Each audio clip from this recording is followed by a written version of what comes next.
Anyway. Next film. Yes. Da-na-na-na. Oh, yeah! Okay. I'm like, what the fuck? Na-na-na-na. Da-na-na-na is what I thought you were going to do, which is like a clock. No. And I'm like, what movie did we see with the clock? Annihilation was fucking great. Alex Garland's follow-up to Ex Machina in 2015 Which is I Annihilation. also loved Ex Machina. Yeah. I really liked this movie, Toby. I think it's a masterpiece. It's really damn good. No, I think it's really. I think in time it's going to become a masterpiece. I think it's one of those films. I think it's grossly underappreciated right now. I think it's one of those films that's going to age well, incredibly well. And people are just going to come back to it. It's like, what the hell was that movie do? Like, that movie did this. Yeah. Like all of this. Right. Yeah. And like I was even because I was talking about like the second it was over, my first thought was this is going to be one of those movies that they're going to show like at midnight at the main art one day, where it's just like. Everyone's like, oh, no, you haven't seen Annihilation? Dude, you're coming. Yeah. Like, there's a bear, but not like a bear. Like, just come watch it. On Twitter, before it came over, someone had, like, someone tweeted, like, the designs of the bear. Oh, yeah, I saw that. Yeah. And it was like, that creature is such a cool design. Very much so. Because it has the 2 rows of teeth. Yep. And almost like a beak. Yeah, it's got like a beak, and it's got like the sharp fangs, and then on the left-hand side, it's got the human face melded in its eye. Oh, I didn't see that. Oh, yeah. Oh, hang on.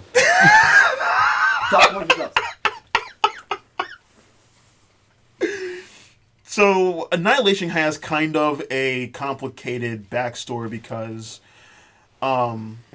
there's the book, Annihilation, written by the author. I don't know the author's name off the top of my head, unfortunately. I don't know a lot of names, unfortunately, right now. What? It's based on a book? Yeah. It's fascinating. Yeah. How do you like describe this in a book? Well, apparently, no, that's kind of the backstory. So, Alex Garland read the book. Apparently, it's a trilogy of books, and they're pretty straightforward. Mm-hmm. As far as like what's going on, okay, there's like a meteor hits a lighthouse, and from this meteor, a shimmer, an area called the Shimmer emerges from this area. So a tactical team goes in and tries to figure out what the fuck's going on. So that's kind of like the base foundation of the plot. And I heard it's pretty straightforward. But Alex Garland, he read the book, put it away, and he was like, I want to adapt this movie from my feeling of reading the book. I don't want to do a straightforward adaptation of it. So he's kind of like, I want to write like my fever dream of reading this book. And I would argue that he succeeds. Yeah. This is very fever dream-esque. Yeah. So what happened was Paramount, which is kind of going through a rough time right now. Yeah. I think I read they're only releasing 9 films this year, which is really small. That's yeah. Yeah, especially for a big studio for them. But so Paramount made the film, and one of the main producers had cold feet about the film. It's just based off the I can't remember the name. Based off of test audiences, and he wanted the film to be more streamlined, to be more right, to be less Annihilation, basically. Yeah. And Alex Garland said no. He wanted the film to be what it is. The producer's like, I feel like it's too smart for audiences. Based on what I've heard from people, because it was a very divisive movie, I feel like it's split right down the center. It's not like Mother, where like an overwhelming majority is just like, the fuck did I watch? And there's a small handful of people who are like, no, this is fucking great. This was very much like either this is a great, fantastic movie that needs to be seen in theaters, or what the fuck did I just see? Right. So Garland didn't want to edit the movie down to those regards. Scott Rudin, mega producer, had final cut, and he stood by Garland.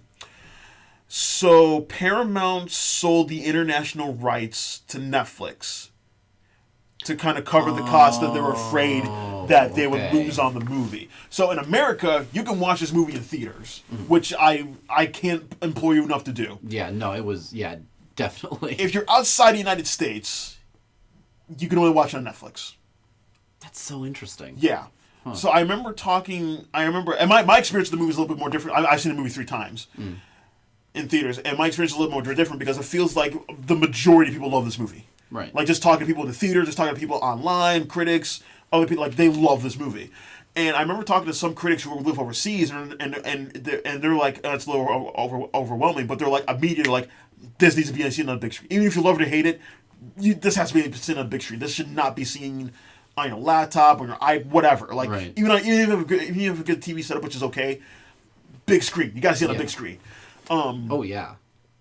So that's kind of like the messy nature of Annihilation. For the That's most a shame. Part. No, it's very much this shame. This is especially because thinking back to you can't compare it to Mother, but like the huge push that Mother had, right? And like we're gonna put it into all these theaters, right? And then the cold feet that they got with Annihilation. Yeah, so it's commendable they did it with Mother. Mm-hmm. I mean, especially you have Darren Aronofsky, you have Jennifer Lawrence, and again the marketing may have been very misleading. But that's just movie marketing. That's just movie marketing. So. No, that's true. But that was, I mean, cinema score doesn't mean shit, but for a lot of people, they're like, oh, I'm going to give it F because what they were marketed was not what they wanted, they thought they were going to get. Right. So that doesn't do the actual movie itself. Completely, yeah. So it's a shame that because of that experience and because of stuff like Ghost in the Shell that they did last year. Yeah. And like, there's some other movies that just bombed. But they had a couple movies that just didn't do well out of the gate. So it kind of sucks that they had a cold feet. They didn't stand behind Annihilation, and I wish they did. Like, yeah, it may not have burned the box office, but it's like. But yeah, you would. I think this is the movie that's gonna be an investment. It is, yeah, completely. Do we want to dive into what it is? Yeah, I mean, plot wise, I already said what. Like, again, it's a science fiction thriller, dramatic thriller, where again there's a lighthouse there's a meteor that hits a lighthouse in southern, not southern, but like around the panhandle of Florida for the most part, and a shimmer appears, like this like area that is affecting nature in really distinct ways. Like, imagine if you just broke a bunch of like gel pens. And there's like that gel pen kind of thing, and then you turn it into a wall. Yeah. That's kind of what it looks like. Yeah, basically. Yeah, it looks like that. So, Natalie Portman plays, why can I not remember names?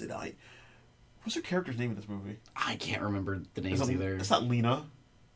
That sounds right. Yeah, something like that. She plays...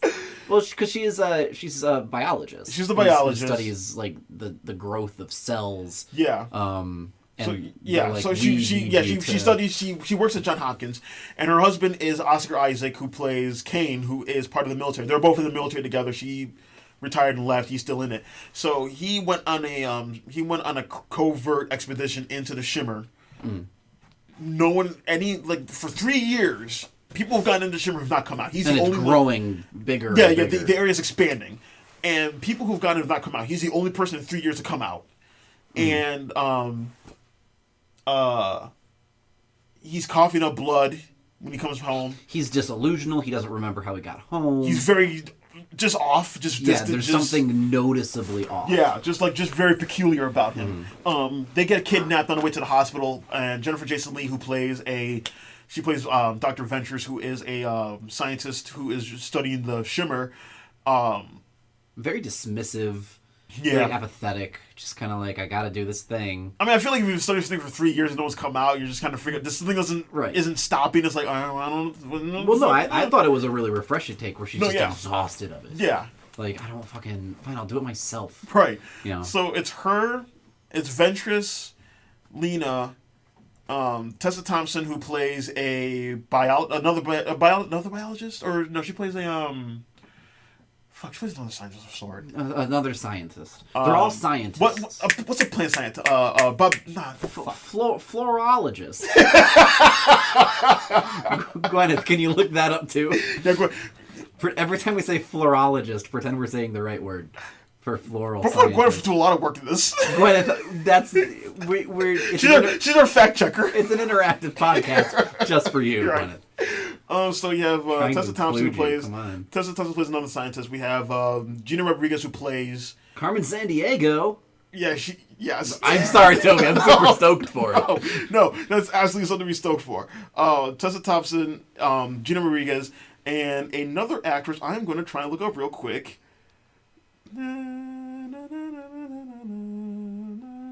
So, how much did they pay you to be in Homecoming? Was that like... That's gotta be part of her deal. Was that... Well, yeah, maybe was it part of your deal? You didn't just do it out of the kindness of your heart, surely. Because you don't have a kindness of your heart. Toby, Gwyneth is... That's the whole pitch of our podcast, man. We are not even one episode in.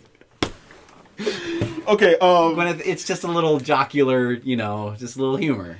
Womp womp. If it wasn't... So Tuva Novote, she plays Cass Shepard, so she plays another... Shepard, yeah. Yeah, so she plays... she is... Oh, she is a meteorologist, I believe. Oh, okay. Yeah. I don't think I have that right. But... And then there's someone who studies animals. There's someone who studies plants. Yeah. There's someone who studies cells. Yeah. And in the human body, because right. Gina Rodriguez, she was in Chicago. She used to work as... She was a paramedic. Paramedic? Yes. Right, okay. But I swear, we've seen this movie. Yeah, no. We've seen this movie... Between us, we've seen this movie 4 times. No, so they go into the Shimmer... We're just reading the Wikipedia page and pretending like we've seen it. Like, honestly, we might as well. The Shimmer, which looks like jellyfish or something. No, but so they go into the Shimmer and things just start getting fucked up right away. Right away, and that's what I liked about it. Yeah, there was no long something seems a little off about this place. It was like they wake up in a cold sweat and they're like, we've been here for 6 days. I don't remember eating. What the fuck? Right. There's a bunch of plants here, and they're all completely different species, but they're growing from the same vine. That is a giant-ass crocodile. With shark teeth. With shark teeth.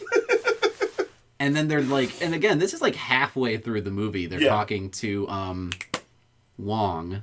Oh, Benedict Wong, yeah. Yes. Yeah, so it cuts back and forth between what's happened in the Shimmer, and then later on when Lena, a military psychologist. Yeah, when Lena is the second person to come out of the Shimmer, and she's being interrogated. And I like how. What's the word? I like how the conversation makes almost no sense. Wong and Natalie Portman's. Mm-hmm. It's like you take it at face value. It's like they're not saying anything really. Well, no, I love the fact that all of her answers are, I don't know. Yeah. What happened in this situation? I don't know. Okay, but what happened to this person? They died. Don't know. It's either I don't know. It's very short, or it's very back and forth where there's no give between the two of them. It's a very peculiar conversation where I really enjoyed. Yeah, because especially at the beginning of the movie where you're watching it and she's got the infinity tattoo and you're like, oh, she doesn't have that before. And it's just all this back and forth that is just gibberish. Yeah, basically. And it's like, well, are we going to figure out? And eventually... But I also liked how it was just like, what happened to Shepard? She died. And then we meet Shepard. And it's like, what happened to so-and-so? I don't know. Oh. Well. Right. Yeah. This movie is working. You know she has cancer. Oh, yeah. I loved that. Yeah. I appreciated that so much. Because again, we were talking about the foreshadowing into a handkerchief. Yeah. Yeah. Cool. Are you okay? I'm fine. Sucking it away. Let's move forward. And then eventually it's like, why didn't you tell us you had cancer? Right. I didn't want to slow down the exposition. Is it stuff like that? And it's just boom, boom. Here's everything that we know and what the characters don't know, you're gonna have to figure out on your own. Yeah. But everything the characters know, you'll find out. And not only that, but I just love how the fact this movie is working on such a level where it's there's that boat ride where Shepard is describing everyone was like, I lost my daughter to leukemia. Yep. Gina Rodriguez. What was Gina Rodriguez? She self-harm. Suicide attempt? No, that was Tessa Thompson. Gina Rodriguez, she was a former drunk. She was a former alcoholic. Oh yes, former. Yeah. So she has an addiction, but it's like, and we see how those things in their life, that was their death as well. Yeah. And I thought that was incredible. It was really well done. Not only well done, it's almost like subtle in the way that's done too, where it's just like, okay, why do people like you? All you focus, all you kind of know is that okay, they died, but you know, but then you kind of okay, how did they die? Yeah, and it's important. It's important, and it's like, oh, that like this movie's working in such a way where it's just like, it's seamless how that kind of seeps into the proceedings. Yeah, I appreciated how little we got. Yeah. Like how, like there's this gorgeously grotesque shot of this body in a chair and just all this fungus, plant life, something growing out of him, and like his skull is all. It's hard to describe, but it's like this really gorgeous, dark visual, and it's like, okay, well that happened to that guy, and then there's another guy who's got like something living in him. That was the same guy. It was the same fucking guy. That's the same guy. No, I want to talk. Yeah, it's like I want to talk about like how creative this movie is as far as like depicting stuff like that, like the body horror, or even like, and I like how Natalie Portman says it, like Benedict Wong actually like was it all disturbing? Like actually, some of it was actually kind of beautiful. And that's the thing. Like I couldn't, like, my eyes were all over the place. Yeah. With the set design. Yeah. Just the different flowers. The different colors, like when sun shined through the leaves, the different colors they made, the creature design, just like the way some plants or fungus or whatever was like crawling up the sides of buildings. Yeah. And it reminds me of two things. It reminds me of, like, you know, Heart of Darkness. Like the further you go up the river, the more insane you basically become. Yeah. And like the closer you get to the lighthouse, the more we see how things have changed. Because I like how once we get to the lighthouse, like, all of a sudden, like, she's just on the beach. We don't see how she got there. Nope. Or like we don't even see her footprints. Like she's just standing on the beach, and then she walks to the lighthouse. And we don't know how long she's been standing. We don't know how long she's been standing there. Like even like the plant, even like the trees are kind of like crystallized and stuff like that. And it's like but you start like with the alligator with the shark teeth, then you go with the fungus and the plants, and then you go into the bear, and then you go into the flowers that have the human shapes. Yeah, and then Tessa becomes a flower herself, and it's like all of that stuff just kind of like it escalates to a very progressive clip. It's very fascinating. Yeah, like even the fact that it's like even stuff like, again, you see like when they cut open the other soul, and Isaac cuts open his words.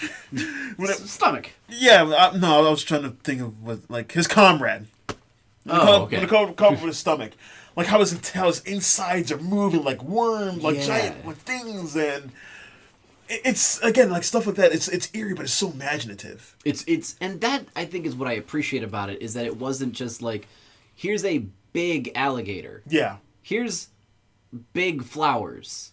Here's you know, here's a dead guy who turned into a flower or whatever. It's like, what the fuck kind of like adult swimmy troubled kid doodling in his notebook sort of shit.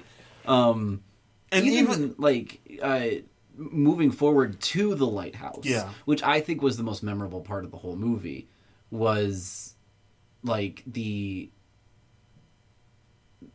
even just the image of seeing the tripod and the camera set up facing the charred body. Yeah. Just that image alone. Yeah. And of course, then she replays the footage and sees what happens. And even like the confusion in, I don't know if we're spoilers. See the movie. The confusion in the character when he's sitting down and he's just kind of like, I think I gotta do this. Is just like, the way he does it, he feels like it's almost like his body's moving without him. Where he's going through the motions, but he's like, I don't know what I'm doing. I'm sitting down. It's a Foster's grenade. I took it off. Don't think I should. When you get out of here, can you go see Lena? And we see that the creature, the alien, is Oscar, and it's like, yeah. We gotta talk about the bear scream. Okay, the bear is one of my favorite, like, creatures in like recent movies. Yeah. It's so and like disturbing. even to kind of set that up first. So they this like the further they go along, Tessa Thompson and Natalie Portman are kind of discussing like, okay, so the shimmer is not creating. Man, good luck. I know. The shimmer's not creating anything. It's kind of changing, distorting things that are already there. Like it's a prism that reflects. Yeah. Not just like radio signals and telecommunications, but it's reflecting the life that's in its area as well. So like that means DNA, it's like right DNA, plant DNA, animal DNA, human DNA. Right. So that's why the plants. Like in the beginning, like that's why when I first get the plants of different species are coming from the same vine because it's being distorted to create something new. That's why you have the alligator with the shark teeth, even though you can't crossbreed species like that. But the shimmer is doing that, right? And that's why we even get the bear. Once it kills Shepard, they kind of meld together. Yep. So again, if you see the design that's floating on Twitter right now, you'll see like a human skull is fused to the left eye of the bear skull, and that's why the skull itself, the bear skull itself, is kind of protruded and disfigured. Yeah. And then when the bear almost like it's decaying. Yeah, it's decaying. Like it's decaying because it doesn't have any skin, so it's like it's a little skull of this bear. And then Gina Rodriguez is she notices she's kind of losing her mind, so she kind of notices she is losing her mind, that her fingerprints are moving and vibrating on it. Oh, okay. Steve just looked at the picture. That's awesome. Oh, I didn't even notice that. Oh, that's like an 80s metal cover. It really is. It really was. Yeah, that's so messed up. I love it. Megadeth. Oh, guys. Oh, it's so gross. Yeah. So. Oh, I didn't even... That was, like, right in my fucking face. Oh, that was so cool. So I love this creature. So Gina Rodriguez, she's kind of losing her mind. She ties up Ventress, Jennifer Jason Leigh. I'm going to use her real names. Yes. Jennifer Jason Leigh, Natalie Portman, and Tessa Thompson. And she's interrogating them what happened to Shepard because she thinks Natalie Portman's lying about what happened. So all of a sudden we hear this cry, that's Shepard. Mm-hmm. And she was like, I think you say she was dead. And Natalie Portman, who's tied up, she's giving a look like she is dead. I saw her dead. Yeah. I saw her dead. I don't know what that is. Mm-hmm. So Gina Rodriguez runs out of the room. And then we see... we see a silhouette of a creature walk in. It's a bear. But this isn't a bear. We see this weird shaped head, and then it comes closer towards Natalie Portman. He kind of starts sniffing, and then we see it's a skull, and then it cries again, and it's Shepard's cry. It's the woman's cry, yeah, and there's like a woman's cry. Yeah, like this death throttle, and like her dying scream. Yeah, almost. And I remember when I first heard that, I was like, "Oh my god, is that what I thought of her?" And then she cried again. I was like, "Oh no, yeah. oh god." Yep. And because it was so well done. Yeah. Because it really, it just fucks with all of them. Yeah. And, how could it not? Yeah. But it's just such a good design, and it's a good, defense mechanism for the creature. When I see, movie monsters, I really dissect, how can these work? Yeah. Okay. And something like that, it's just that's perfect. Yeah. It's just so perfect. Yeah. And then we get to the lighthouse. Again, like you said, describing this is almost... It's going to sound nonsensical. Right. But when you watch it, I remember when we saw it, there was a mom and her son in front of us. Yeah. And I think it was her mom's fourth time watching it, and it was her son's first time. Yeah. And the lights came up, you're like, oh, that was perfect. Yeah. And then, the woman, the mom looked up at us and was like, what you guys think? It's like, this is my third time. I loved it. And you're like, I loved it too. And it's like, yeah. Yeah. And they shook their head. It's like, yeah. And it's just again, it's describing this movie is almost impossible, but it's so Natalie Portman gets to the lighthouse. She goes down to the cavern where the meteor struck. Right, yeah. And it's this...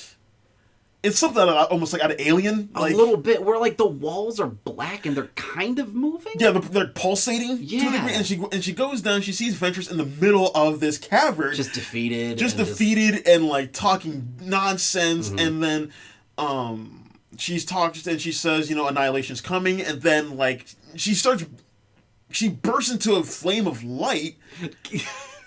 Yeah. And it's just, this would make a terrible audiobook. I would love to hear the audiobook, actually. I would love like, to hear him cry. She turns like a flame of light, and like it's circling around Natalie Portman, and then a cut in her eye appears. Mm-hmm. Blood is drawn out. It floats into like this out. like mini black hole that's kind of formed in front of her. So exactly. Yeah. So mini black holes formed around her. That was Jennifer Jason Leigh. That was. Yeah, she's gone now. She's now a wormhole. Yeah, she's now a wormhole, and the blood goes into the wormhole. Which, like, on the other side, because Natalie Portman's like staring at it, and so it must just be like all of infinity. Yeah. Or whatever. Yeah, it looks like it keeps folding in on itself. Again, infinity tattoo, right. life, death, again, etc. Themes. So the We're blood, trying, guys. So the blood goes into this wormhole, and then slowly morphs into some kind of figure, and then becomes a person, or not person, but like a humanoid, like a blank alien. slate. Yeah, like this black humanoid figure. Yeah. And then Natalie Portman has a gun. She starts shooting at it, and the bullets go through, and then it stops. But it looks really cool, kind of like tendrils. Cause the bullets, like it stops a little bit. Yeah. So Natalie Portman runs back up, and then this is. It goes on for what feels like a long period of time, where you don't know, because it's Natalie Portman basically fighting like her mirror self. Yeah, so the alien turns.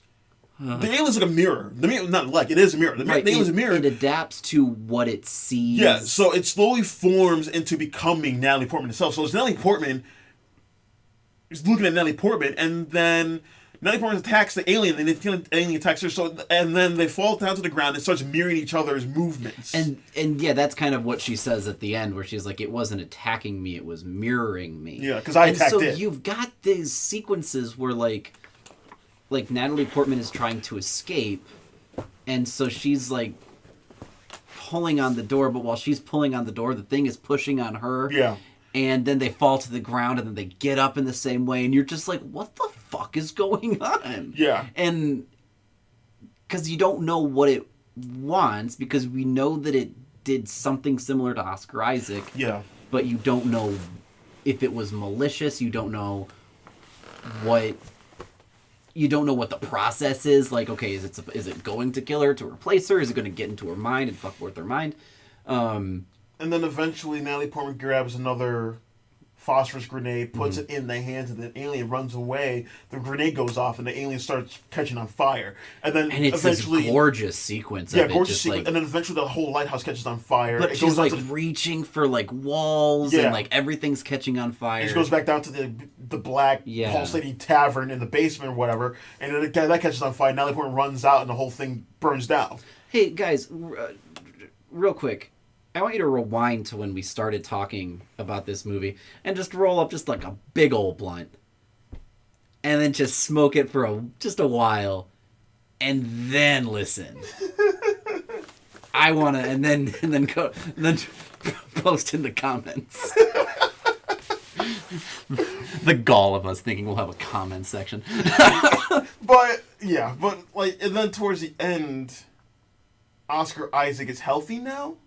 But then, or Oscar Isaac, quote unquote, in air quotes, because she goes to visit him in the hospital ward, and she asks, "Are you Kane?" It's like, "I don't think so." "Are you Lena?" And she doesn't answer him, and then they just stand up and look at each other and hug, and then we get a close up of their eyes, and then we kind of see like a version of the shimmer kind of go around Oscar Isaac's irises, and then we see the same thing in Natalie Portman, and then the movie ends. Important distinction. When Kane first appears in the house, she runs to go hug him, and he doesn't really respond. Yes. At the end of the movie, she's just kind of standing there in the hospital room, and he approaches her to give her a hug. She does hug him back eventually, but yeah. Right, yeah. but it goes back to the idea that these are not here to kill us. Yeah.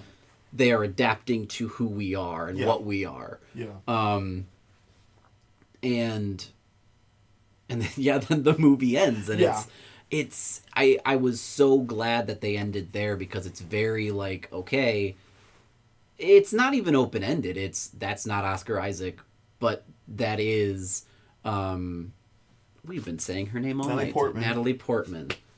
That is, and they're both changed by the events of the Shimmer, but one is very literally like I changed from a nondescript alien wormhole to your husband, and I changed to I just experienced whatever the fuck Annihilation was. Right. It's not a movie that can really be described. You kind of No, it's not. see it. No, it's very much a movie that needs to be experienced, and the experience is kind of the journey and the movie itself. Yeah. And like even like subtle thing, like I didn't notice this at first at all, but I remember listening to a couple people watching a couple reviews and podcasts, and they're talking about like how the house that the crew goes in where Gina Rodriguez ties them up. Shelter, yeah. Yeah, is the same house as Lena's house as well, and it's just like, oh shit. Again, like that kind of ties into the aspect of infinity. Yeah. This has happened before. This will happen again. Like it doesn't end. Right. And that kind of blew my mind. Like what this movie's kind of working on. It's insane that this movie got made. Yeah. Like just the fact that there is no elevator pitch for this movie. I mean, you could try, but you can't sum up what the movie is in a sentence, really. And then just like the visuals and the bizarre climax and the bear alone. Yes. Like, it's just so bizarre in such a delightful way. And even the metaphor, like one of the overlying metaphors of how, because there's a conversation Jennifer Jason Leigh and Natalie Portman have where it's like, why did my husband sign up for a suicide mission? Is that what you think this is, a suicide mission? I think it's more self-destructing. And they talk about that, and there's scenes of an illusion, no, not scenes, not illusion, but there's scenes showing that Natalie Portman cheated on Oscar Isaac with a colleague, and how we do things that hurt us because we've been hurt ourselves, or how we want to fix things because we can't help but bring harm to ourselves. Like, why did Natalie Portman cheat on him? Why was he so hurt that he went on this literal suicide mission and then died and came back as an alien? Like, why? Like, why do we do things that will bring us such harm when we know it will bring us harm? Right. Or why do we hurt others when we know we don't want to, but we do anyway? Yeah. Even something as simple as, the reason why everyone who goes into the Shimmer, like the reason why Natalie Portman is the only one who comes back is because she's the only one who has something to go back to. Exactly. Where everyone else went in basically kind of accepting their fate once they were there. Yeah. Because of their self-destructive tendencies. This film is working with a lot. And that is, again, ignoring the bizarre visuals and crazy soundtrack. The soundtrack is lovely. It's gorgeous, but it's just like, what? So, see it. Yes. See this movie. Yeah. It's a movie. Like, you can't. This can't be a comic. It can't be a book. Yeah, that's good. It's such a. It fits the medium so well, and it's so weird, and I love it. So see it. Damn it. Yes, if you have a chance to see it in theaters, Gwyneth, we know you have a theater. Rent it on Netflix. Gwyneth, send us your thoughts on what you thought of Annihilation. Oh my gosh. Gwyneth, please post your thoughts on Annihilation. I will subscribe to Goop if one of the issues is, here's what I thought of this movie. Here's my review by Gwyneth Paltrow. For these two guys doing a podcast based on me, here's my review on Annihilation. The next movie, I think it's the last movie we've seen so far. Yes, this is the last one. We're going to wrap it up. Is A Quiet Place. A Quiet Place. Directed by John Krasinski of The Office. Of The Office. Yes. I was super stoked for this movie because of the premise. I did not leave disappointed. No, neither did I. It is. I don't want to say surprisingly, because I don't like John Krasinski. I didn't see The Office. So like every time I see, we're shrugging. Every time I see him in a movie or a TV show or whatever, I'm just like, oh, it's John Krasinski. Like, well, he hasn't. Was Josh Duhamel busy? Like, he hasn't been in a good movie. No. He makes horror, and I think it's because they want Jim from The Office and not John Krasinski. Right. And so this time around, he's like, I'm going to try my hand at directing, and directed a hell of a great horror movie. I'm seeing a lot of people online, and I'm a horror fan. I like horror movies. I don't get horror fans because I'm seeing a lot of people online being like, I like the movie, but it's more of a thriller than a horror. And it's Are like... you serious? But this is a movie where it's like, no, you've got the jump scares that you want. Yeah, this is straight up, this cannot be anything but, like, I can understand, like, people, like, trying to fudge the numbers or, like, kind of cut corners, like something like Get Out. Right. It's like, social satire or, like, a dark Yeah. comedy, like, and Get Out's a horror movie. Get Out's a horror movie. That's okay. It doesn't diminish what it is. A Quiet Place is a horror movie. But I think that's the thing. I think horror fans are so used to, like, horror is Halloween. Horror is Friday the 13th. Horror is this. So when it has something to say, when it's good, they're like, well, it can't be horror. Horror is like punk rock. Horror is like lo-fi. Horror is, like campy B-movie slasher gore shit. And it's like, you want to take this genre that you claim to love so much and diminish it to, like, direct-to-video garbage? Do you think it's fans, or do you think that might be the critics of the genre? No, because I know... Could it be all of them, or...? Because I follow a lot of, like, horror critics who, first of all, they loved this year's Oscars because they're like, 2 horror movies are up for Best Picture. One best screenplay. One Best Picture. Yeah. And they're always the ones to, they will go to bat for it, being like, it is not like a coming of age period drama. It's a horror movie. Yeah. But it's a lot of fans who grew up, I think, in the era of, like, the fucking remake of When a Stranger Calls. And I think that they're not used to quality. And I think there is, for real, I think there is. Yeah. Because, like, there's this pride to kind of that DIY, low budget punk rock style of horror films, and I think that they kind of get off on that. But it's like even kind of going way back to, like, John Romero's Dawn of the Dead. Yeah, where it's like that's a message. Straight up, that's a message about racism. Yes. Like, and again, that's not the first horror movie. But, like, from, like, that point on, it's like that's kind of not that point on, but it's like that's one of, like, the crowning jewels of the genre. I would say it's up there completely. So it's just like they kind of feel like if it's got a message, that kind of, like, disregards, like, so many other some of the best horror movies, like especially lately. No, yeah, and that's something you and I have talked about so many times. Where it's like I mean, again, as comic book fans, you can call this, like, the Silver Age or Bronze Age or horror film or whatever. But it's like the Iron Age, whatever you want to use. But it's like there's so much great horror films that have been coming out lately that not only provide, like, the kind of, I don't want to say cliches, but kind of like the trademarks of the genre, but they're saying something about so many topics, like either about depression or feminism or sex or this, or, like, the horrors of parenthood. Like, there's so not the horrors, but the anxieties or the fears of parenthood. Right. Like, there's so many tackling real fears that like that can be amplified through horror. Like, the best horror does that. Yeah, like Alien is not, the reason why we're scared of Alien is not because we're scared we're going to be trapped in space.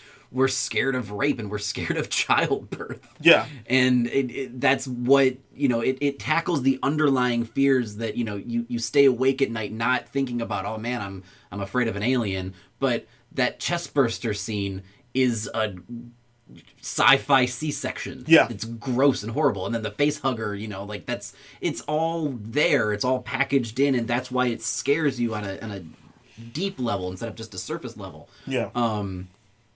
There's a new trailer for the next Purge movie. I've never cared about the Purge movies. Yeah. But this one is basically saying, like, it was set up so that it could be government-sanctioned genocide. Oh, yeah.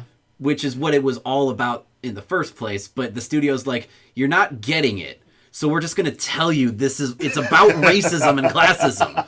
That's what and everyone's saying, man, I just wish they weren't straying from the horror roots to make a message about this and turn it into a thriller. And that's what it is. I think, like, horror to some weird fans can't say anything. It's got to be like weird, cheesy fun, which is... I mean, it can be, but it's like... It can be, but, like, horror is such an experimental genre. Like, that's the place to go when you want to try something new. Or when, you've got your finger on the pulse of what... horror is a mirror that reflects what scares our society. Yes, very much so. That's a good way to put it. And so, and it's always been that way. Going back to fucking Dracula. Yeah. You know, we're scared of sex in movies. That's what Dracula's about. Yeah. The Wolfman is about Nazis. Like, blatantly, it's about Nazis. This isn't a new SJW movement. It's literally what horror, the genre, is about. And if you think that horror can't have a message, then you're not a horror fan because you don't fucking get it. Anyway, A Quiet Place is really good. It's it's about the use of silence is really well done. And, so yeah, the plot is the plot. Fucking exhausted. Let me get off my pedestal. The plot.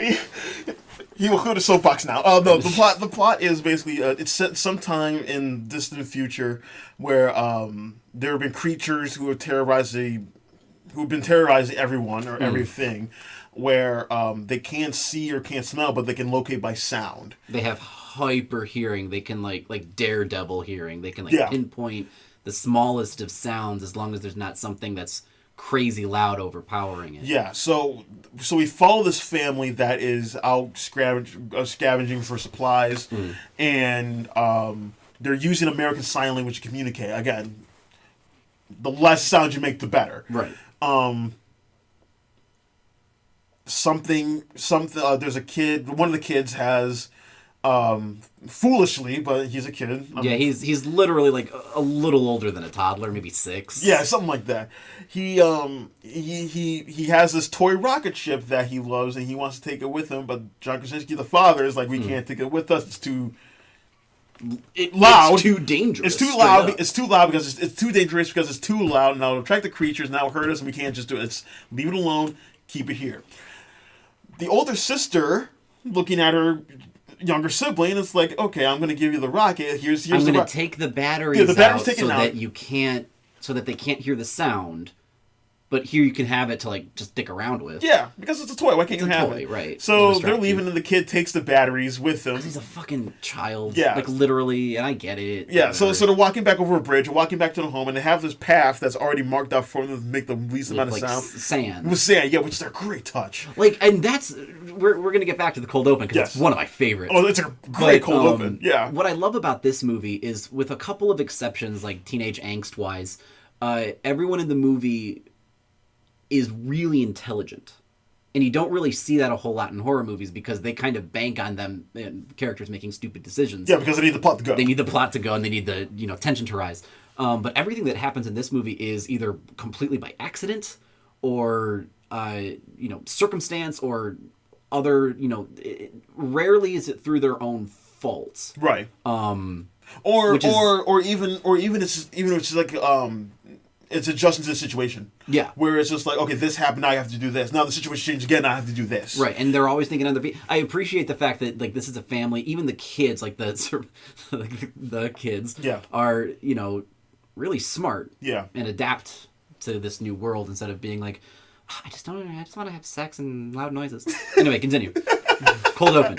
Yeah, so the family's walking over the bridge, and the kid, he takes the battery. He wants to put this toy rocket, so he takes the batteries, puts it in the rocket, and it makes this like piercing sound. And that's the thing that this movie does so well, is every loud noise is so loud and prominent, and it just makes you white knuckle like, oh fuck, the kids. So the kids' rocket ship is making the noise and is playing around with it, and everyone's like just whipping around like, oh my god, no. Everyone John Krasinski looks of like sheer terror. So John Krasinski, the dad, again, he books it towards the kid, and we see the camera cuts to the woods, and we see like the creatures. We hear the creatures. Hear them coming, and all John Krasinski about to grab the kid, and then the creature snatches it right in front of him, and that's it. And that's cold open. That's where the title hits, and it's just like the cold open ends with the death of the youngest son. Yeah, and then the rest of the movie is the parents.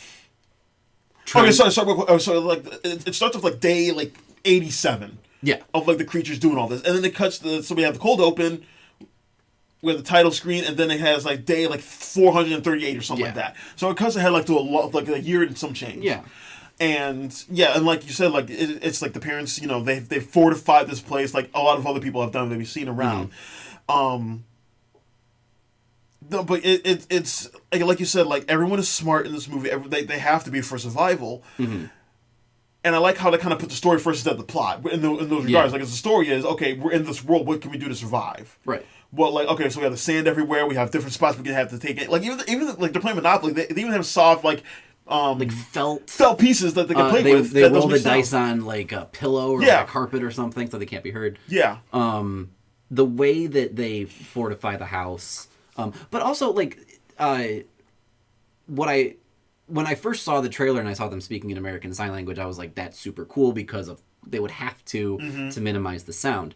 I appreciated the fact that the reason why they were all so fluent in American Sign Language during this crisis was their daughter was deaf. The daughter's deaf, who was played by a real deaf actress named Melissa St. Simmons. Who's fantastic. Who's really good. Yeah. Again, I've been kind of saying that's weird. If you like her in this, go watch Todd Haynes' Wonderstruck the year she did last year. I need to see. Really fucking good. Like, she's better in that than she's in this, but she's really good in this. Ooh. Yeah. Same author who did Hugo. Yes, exactly. And so I have to see it. Yeah. Because the book was great. Yeah. So I like, in universe, like you said, they have to be efficient in silence, not just because of survival, but because it helps their daughter as well, who is deaf. And also, I like how they crafted this movie around the fact they had a deaf actor. Yeah. So all the actors learned sign language. They had a deaf communicator on set as well. They had someone who could learn sign language on set as well. And I think that's a really great touch. It's really great, and I like the night I got back, I was just watching a bunch of interviews with her, and it's great because it's just like it's just silence, and she's just talking, and unlike Rampage, the ASL in this movie is spot on throughout. It helps Dwayne "The Rock" Johnson that they had a deaf person there to tell them what they're doing, and maybe an ASL coach. Gwen, can you get the Rock on that? Can you just tell him maybe next time get like Jane Goodall on set to be like, here's how you fucking talk to a gorilla. I understand it's Rampage and no one cares, but like, still, if you're gonna do it right. Like, maybe I would. I wouldn't see the movie, but maybe I would if the sign language was it. Anyway, and basically, yeah, it just goes through. The one foolish thing that they did was the wife got pregnant. Isn't that foolish anytime? No. But, like, you can understand how that would be an issue in a world where you literally, like, any sound attracts. And guess what? Super fast, super strong death creatures. And guess what's the most painful thing a human being can go through? Childbirth. Exactly. Hey, there's, like, now 2 sets of screaming. Screaming. Yeah. Like, I'm never going to experience what childbirth feels like. I bet I would die. and she has to deliver this baby while there's creatures in the house. It's just everything. And then there's a subplot in which that kind of drives the daughter character, where she feels, because she's a young teenager, 13, 14, and she feels like John Krasinski, her dad, is always like kind of belittling her and putting her aside, making her stay home instead of leaving, because she thinks that he blames her for the death of their youngest son because she's the one who gave him the toy back. And then you have the son, the surviving son, who has PTSD after seeing his brother get killed. He is paranoid all the time of these monsters coming in. And the parents have to parent, and it really is kind of like this. The allegories are pretty clear of like, here's how difficult it is to raise children. Here's how hard it is to protect your children. Here's the sacrifices you'd have to go through to protect. Yeah, the movie is pretty straightforward. Yeah, it's about parenting. Yeah, the movie's pretty straightforward. It's not a very submersive, artistic film, something like The Witch or The Babadook or Girl Who Walks on the Wall, like any of those movies. But it's effective what it does, incredibly much so. And like Emily Blunt even says the line, "If we can't protect them, who are we?" Who are we if we can't protect them? I think that's a great line, and I love the set piece, the character definitions and the traits and the arcs, motivations are amazing. And even when John Krasinski at the end, when he does what he has to do, he tells his daughter, like, I loved you, I've always loved you. Like, Yeah. And even at the waterfall, when the son's like, do you hate her? He's like, of course I don't hate her. Like, you should tell her that. Yeah, you should tell her that. And then he can't because his wife goes into labor, and then the rest of the movie. I mean, he does in the most agonizing way possible. Yes. But, yes. Like, I love the set pieces for this film. And I like how clear everything was. Yeah, that's what I mean. That's what I mean as far as that goes, because like it's like something happens, and like for example, like okay, so the creatures got into the house. Mm-hmm. Emily Blunt, who plays the mom, needs to get away. She steps on a nail under a staircase. Oh my gosh, I was so scared that nail was going to come back. I mean, so was I. Yeah, and so was a lot. Like I think Vulture wrote an article about it. Yeah, just a whole thing where just a close up of the nails that had her. Yeah, they're like, we need to talk about the nail in nail the quiet place. No, but it's like even like so she steps on the nail, but then now she has to go back downstairs. Then she has to go downstairs. The creature follows downstairs, and it's like she has to hide herself, so she hides herself. But all the while, her water is broke. Yeah, her water she's broke. Going into labor. Yeah, she's going to labor, and she hides herself. John Krasinski comes, and then they're in the basement, and there's a really cool rig where she like switches the lights from like fluorescent to red. Yeah, as an alert. Yeah, so there's that. The sun sets off fireworks to distract the monsters while First, while she's in the basement, she sets off the egg timer. Yes. To distract them so she can run up the stairs, too. Yeah, so there's that, too. So there's, like, little things. Again, it's like one thing leads to another. Yeah. And I like how clear that is as far as, like, the set pieces go. Mm-hmm. Because one thing, like, there's not just like, oh, let's have a set piece, let's have a set piece. Yeah. There's, like, here's the problem, the monsters. Here's the solution. Okay, now here's something else that happens. Right. And there's a solution to that. It's like it's A, B, C, D, E, F, G. Like I like that. Yeah. It's very, like you said, it's very clear and precise. Mm-hmm. And then from a filmmaking perspective, it's just very not just easy to follow, but it's very fun to follow because you can see what everything's going on. Yeah. You can tell what everything's going on and how these characters have to MacGyver their way. Mm-hmm. Out of the box they're in. Like, there's even one situation where, like, after she gives birth, she's in the basement, all of a sudden it's flooded.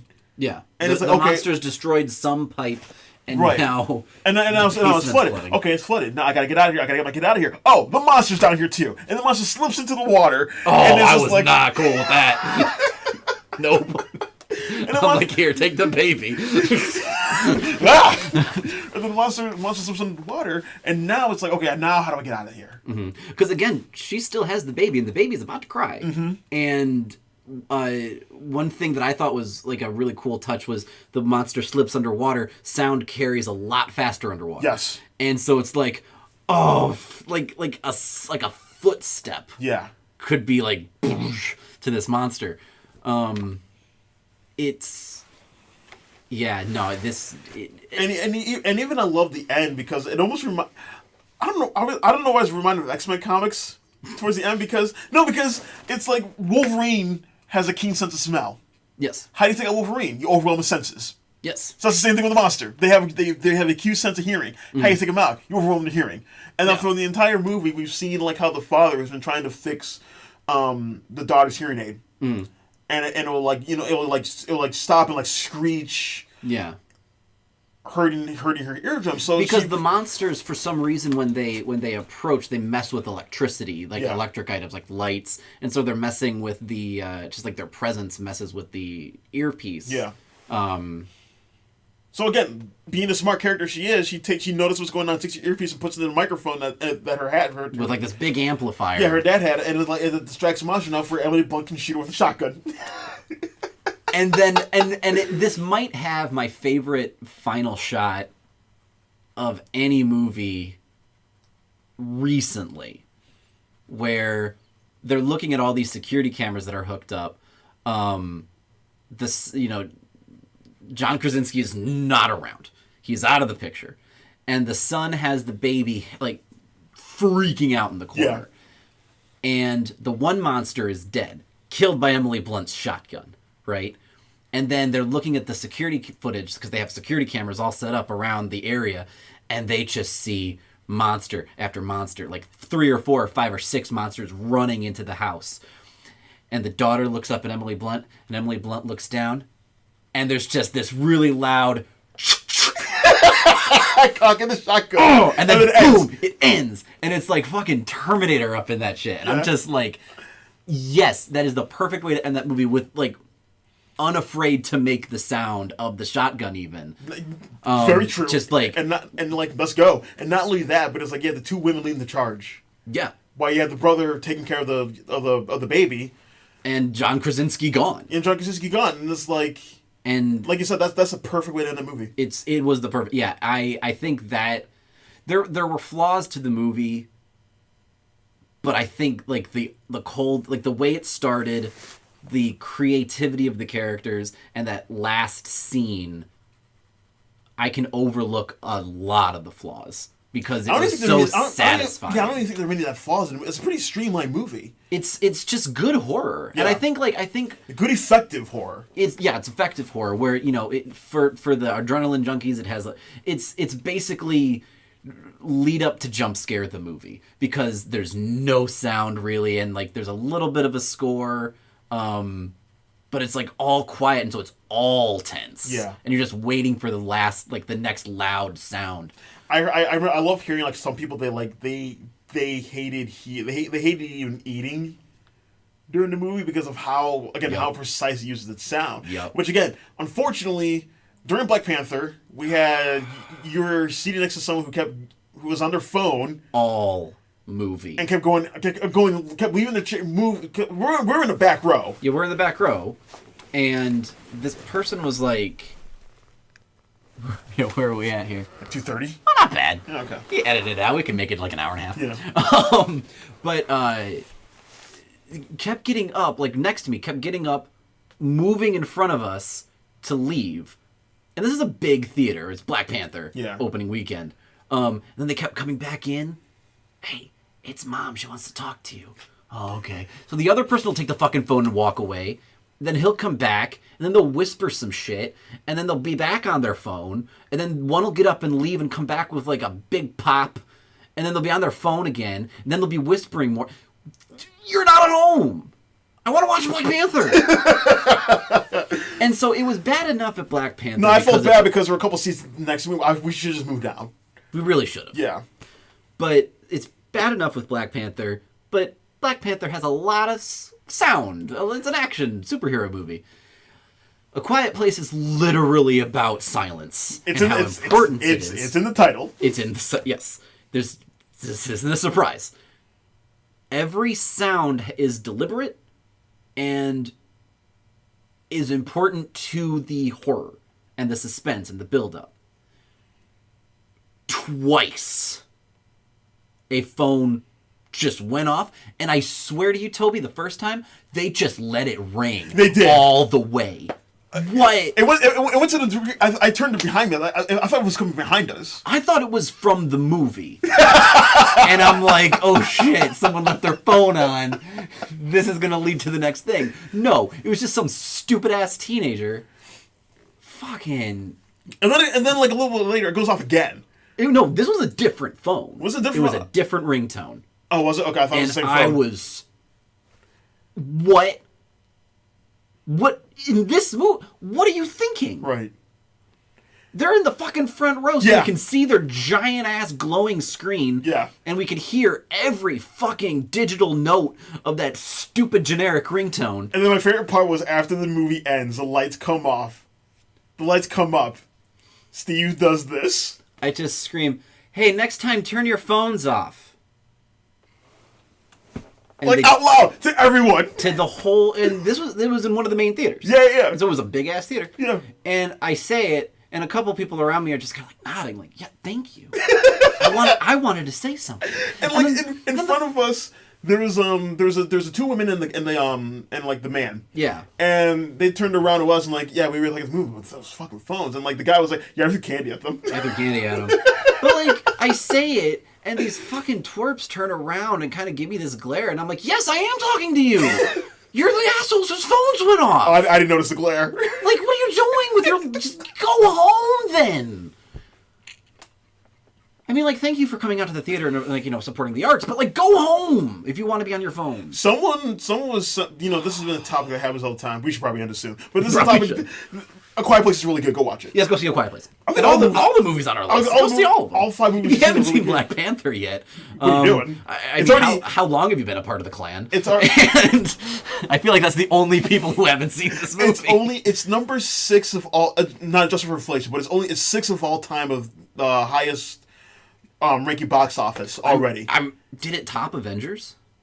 I'm no. pretty sure. Oh, okay. I thought it did. It's past Titanic.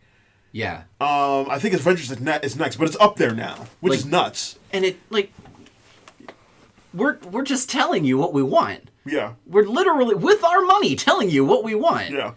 Just No, but there's been discussion on film Twitter every once in a while. We're talking about, like, phones in theaters, where it's just like, don't use your phone in the theater, just watch the movie. Or has it got to a point where it's like people just are going to use their phones anyway.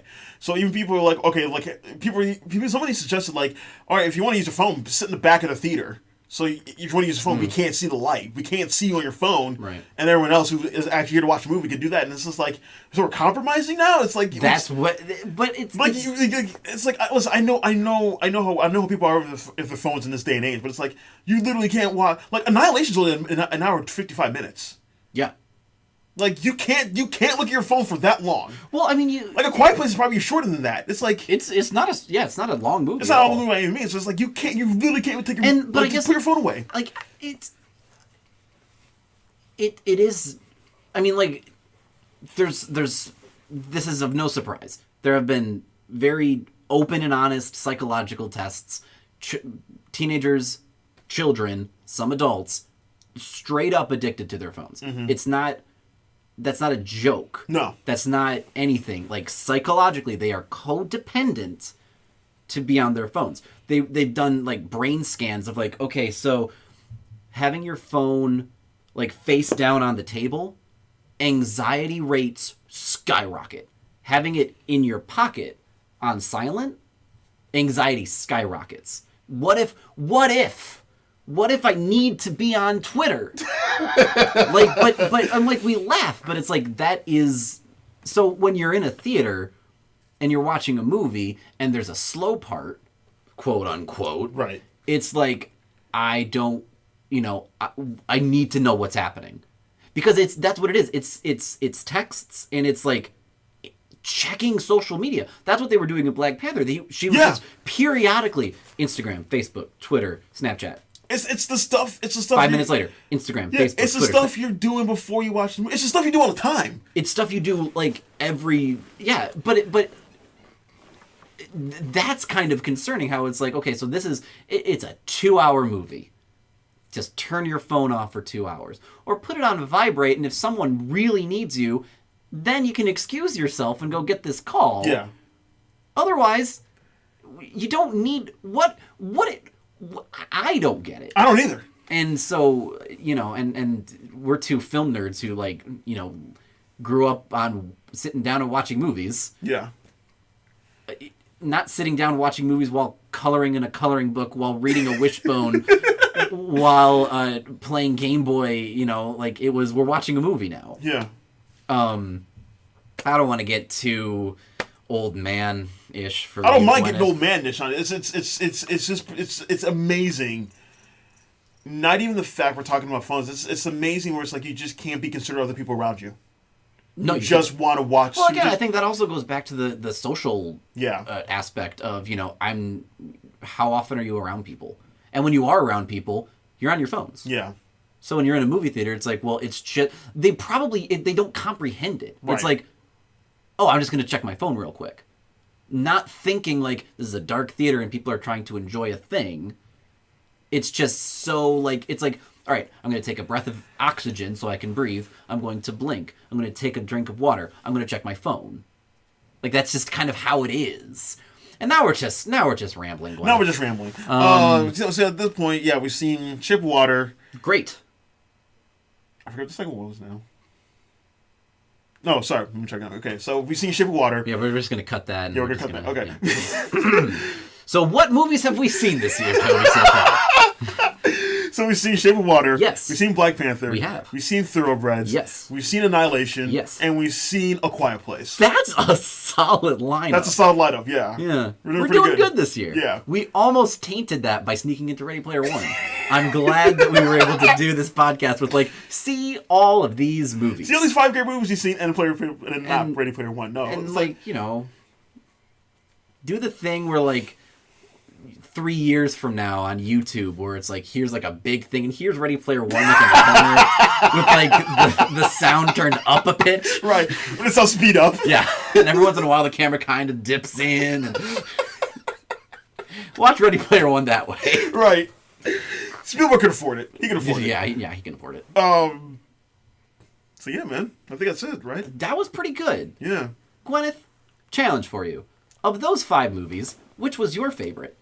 And, sub-question, if you're daring, what was your least favorite? In fact, list them by order. Oh, that'd be good. Of your favorite to least favorite to favorite. I want to be surprised. Yes. I want it to be a build-up. So Gwyneth, that's your homework for next time? So, Gwyneth, you could pencil that in. And leave it in the comments. We'll read your answers next time on the air. Oh, man. For next See, now I'm like already disappointed because I know that's not going to happen. Gwyneth, make me happy. My birthday's coming up. That is true. That is true. Like, that'd be a great birthday. I don't know what's coming out around your birthday, but I hope, because last year we saw Colossal Raw. That was a good. Yeah. So hopefully we can get something like that. That'd be pretty great. Because they bumped up Avengers to April. That was supposed to be my birthday thing. Oh, it came out like, I think like the week of my birthday. Okay. Oh wow. And they just. And Disney's just like, well, we want more money faster. We just don't give a shit about Steve Killius from Sterling Heights. At Steve Killius on Twitter, Gwyneth. She knows. I would like to hope she knows. 3 hours in that she knows. All right, well, hey guys, that has been. We hope Gwyneth is listening, and we truly do. Next time we've got a big old Dane DeHaan size surprise for you guys. Oh yeah, a hell of a double feature. Oh yeah, I'm stoked for it. I am too. I'm excited to get this just out. Yeah, we need to get this out of our systems. Yeah. I had like 17 different puns there for the 2 films. I'm exhausted. Save it for then. I'm gonna save it for them. Save it for then. All right, guys. Thank you.